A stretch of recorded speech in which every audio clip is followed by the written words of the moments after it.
It's the beginning of the year, and I'm gonna be honest with you guys, I feel completely drained. I have no energy, no inspiration, and I don't know like where to get the energy to write while working full time from.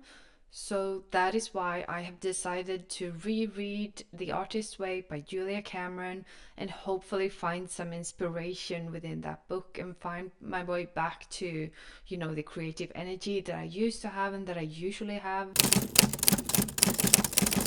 And some background story here. One of the reasons why I'm so tired right now is because I have been moving a lot. Like last year, I moved 4, 5 or 6 times. I don't know, even remember how much anymore.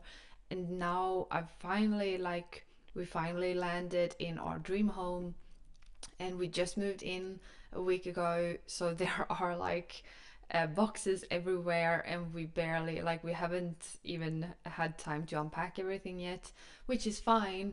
But I'm so tired from the move and from working while moving and while unpacking and writing, and like it's so much. And also living in Sweden this month, like January and February, it's so dark and it's cold, and it's like I usually do get a sort of a dip during these few months. So yeah, it is what it is. But now I want to find my way back to creativity, back to like the usual energy that I usually have.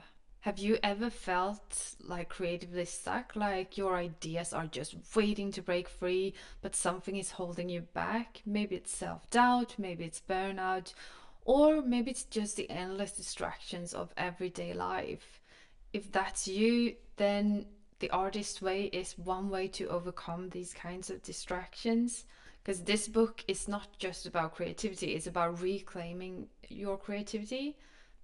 So if you have your own copy of The Artist's Way, and if you're thinking about going, like doing the program and reading the book, then please let's dive in. Let's do this together. I'm currently at week 1, so I've just started my journey, and yeah, it would be really, really nice to get some company from you guys. Let me know in the comments if you're thinking about doing the program and where you're at in the program, and we'll cheer each other on.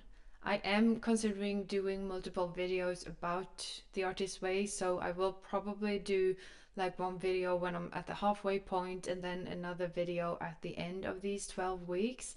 So you will hear a lot more about this on this channel if it's something that you want to see.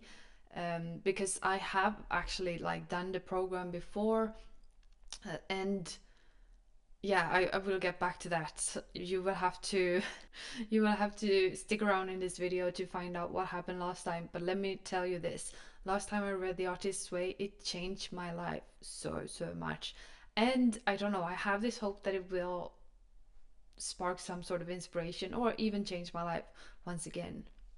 And if you're like me, I'm a super restless person. So when I started rereading the book, I thought that, maybe I can just skip the introduction of the book and just dive right into week 1. And if you're considering doing this, please don't, because the introduction is really, really important for you to actually get a grips about the different aspects of the book and to understand why you should do specific tasks that Cameron asks us to do.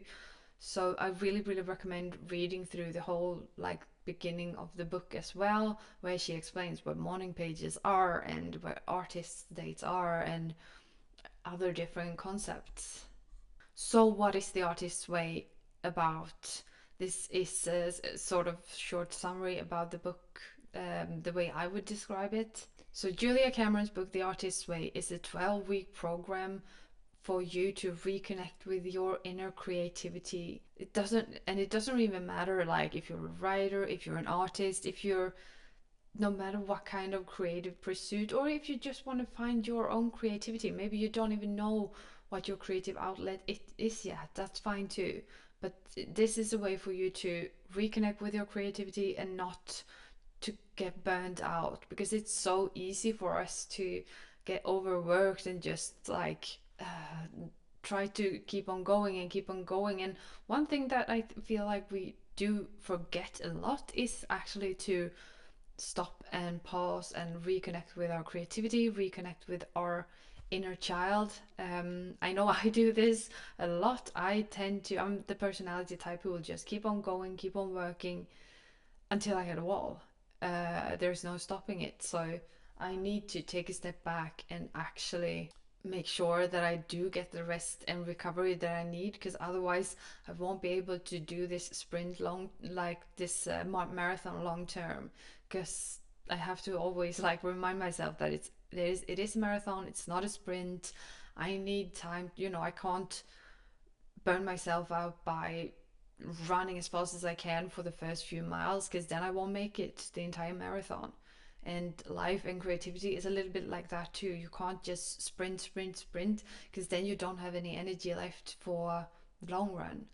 And if you watch this channel for some time now, you know that I love building great habits and productivity.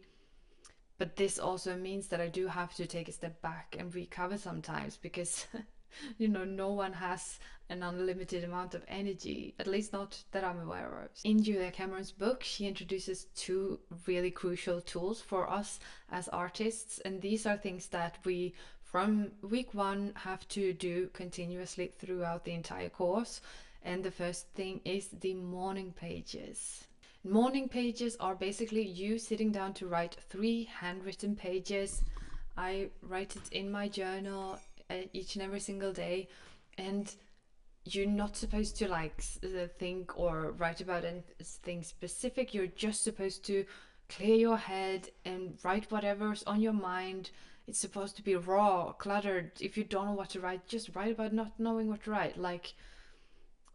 One thing that she does say, I think it's later in the book though, and I might mistake this, but if I remember correctly, she says that us as authors, we tend to try to write really pretty when we write our morning pages, and this is something that I do feel like this is probably me too. Sometimes I will be like, oh, I need to write about this and this and that and that, or maybe I'll do journaling prompts and stuff like that. But here it's not supposed to be that. It's just supposed to be clutter, and it's like cleaning yourself after a workout or when you're dirty. You're just supposed to rinse everything out. So yes, that is something I will do now every day. And I usually do journaling, so this is not something that is new to me. But now I'm actually gonna take the time and actually write those 3 pages, not be as structured as before. And another thing that she talks about is the artist's dates. And an artist date is basically you taking yourself out for 1 to 2 hours each and every single week on a date where you alone, not together with people, go and do something only for you, for your inner child, to get more energy, to reconnect with your inner child. This week I actually went to a workout session with only with myself, just to reboot myself, get some I don't know, happy hormones, moans that you get from doing a great workout. But it's a new kind of workout that I don't usually do, so it's me challenging myself to do something I've wanted to try, and it was great. It was super nice. And other things that I plan to do is going to museums, because I love museums. I get so inspired when I go there. And maybe go to a bookstore and just browse around, look at books, and we'll see what else I'll do for artist dates. But these are, I think, like, if you skip morning pages and artist dates, then you might as well not do the program, because these are the ways that how you actually find the energy to reconnect with your creativity. And I think especially with the artist states, like, that is how you reboot and refill the creative well within yourself. Because it's so easy to just do house chores and do this and this and that, and run around and not do anything for ourselves. And yes, I am also someone who tends to you know not prioritize doing things for myself often enough. But now I'm gonna do it, and I hope you're going to do it too. Let me know in the comments what kind of artist date that you're planning on doing for yourself, or that you're thinking about doing, because then maybe I can get some inspiration for what I'm gonna do as well. And all of this, maybe it sounds really, really simple for you, or maybe it sounds really, really hard.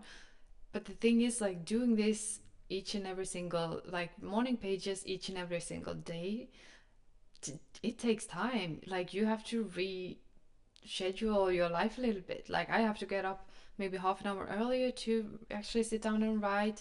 And also the artist states, like, you also have to take the time to do something for yourself, and this will be really challenging for some people.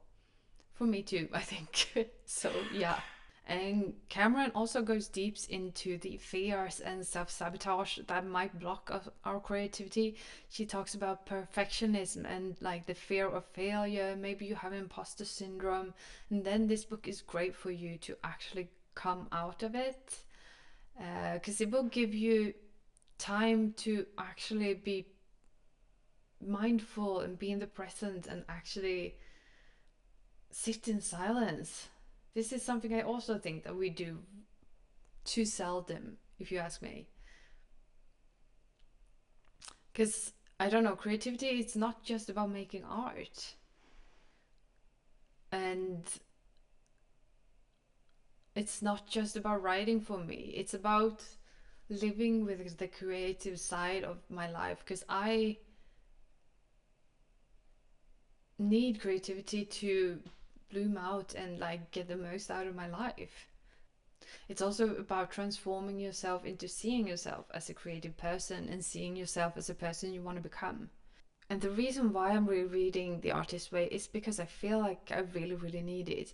You know, last time I read The Artist Way, I think it was at the beginning of 2021 or something, something inside me shifted, like completely shifted. I did not just like read the book. I actually did, like, now I did the entire course. I read just, you know, 1 week at a time, did most of the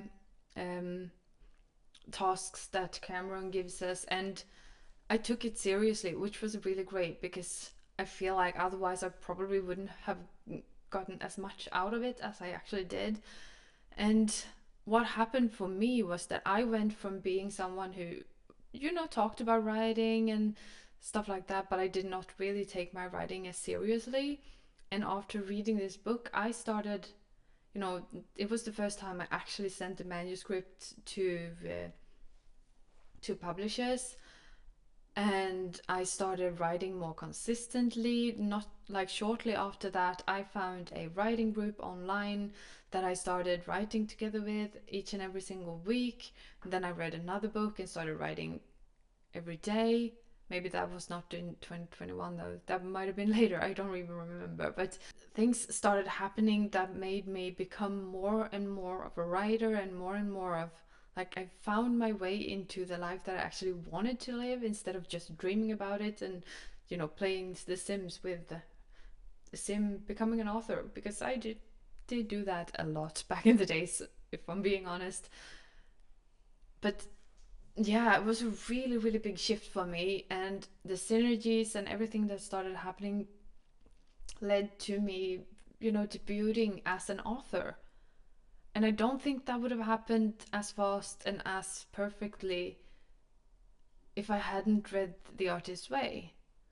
And why, you wonder? You know, one of the key reasons why I think that reading the book actually led to me becoming a published author is because when I read the book, I started to not only see, like, because, you know, there will become opportunities in your life when, you know, you can join a writing group, as I did, or maybe you'll send your manuscript to a publisher because you saw another author from that publishing house or whatever. These synergies, like, before I hadn't really reacted to them, but now I started to not only see them but also act on them, because it was like the universe tried to tell me, hey Natalie, this is the way for you, come on, here I present you with present you with a, I don't know, challenge or a task, take it, grab the opportunity, do it, run with it. And I did, and that completely changed my life. I am an author now. I do a lot of creative stuff and I live a life that I'm really happy with and content with. And I have a bunch of old journals. I don't know if you can see them in the background. Yeah, I've been journaling more or less ever since I read The Artist Way last time, doing the morning pages, because it really helps me. And yeah, I don't know what's gonna happen this time when I do The Artist Way, but I hope that something more will happen, I guess. But also, one thing that I'm struggling with a lot right now, if I'm being completely honest with you guys, is that I want so much from my life. Like, I want to become a better author, publish a lot more books, and I have a lot of books that are almost ready to publish. But at the same time, I work full time. I work out a lot. I have a business that I'm running. I have courses. I have so many things that I want to do that I'm not really sure what to focus on, and I'm not really sure like which way is the smartest way to go forward. But I also kind of know what I should do, but I just need, I don't know what I need. We will see after doing this, I guess. What are your concerns and struggles when it comes to your creative endeavors or your journey? Is there something specific that made you want to read The Artist's Way? And the reason why I think that every writer should read this book is because she talks a lot about, why what happens when we experience self doubt, why we should take care of our inner child. But also, I think that she talks about the fact that sometimes we think that, okay, well, now I wrote the first draft, or now I did the thing that I was supposed to do. Why am I not successful yet? Why is this not enough? Well, because usually it's just one step of the way, and you have to keep on going a lot before you find the success that maybe you were dreaming about, also. So I think that is another reason, because we have to always find a way to recharge ourselves. And this book really, really teaches us to trust in the process and let go of expectations. Because if we live with our creativity and trust in the process, we will find our way. Because each and every single one of our, we have a different path to wherever we're going. So whether you're drafting a novel, whether you're journaling or trying to build a creative habit, The Artist's Way might change the way you think about writing as well, not just how you do it. So I would love to know if you're doing the 12-week challenge, if you're reading The Artist's Way. Let me know in the comments. And if you like this video and want to see more of it and want to see how it goes, subscribe to my channel and you will follow my adventure. I hope this video was helpful for you if you're considering doing this, and I will let you know how it goes. I will probably talk about this on my social media channels as well. So if you want to see a little bit more, like week by week or day by day, pop onto my Instagram. Um, there's a link in the bio. And thank you so much for watching today. I will talk to you soon. Bye.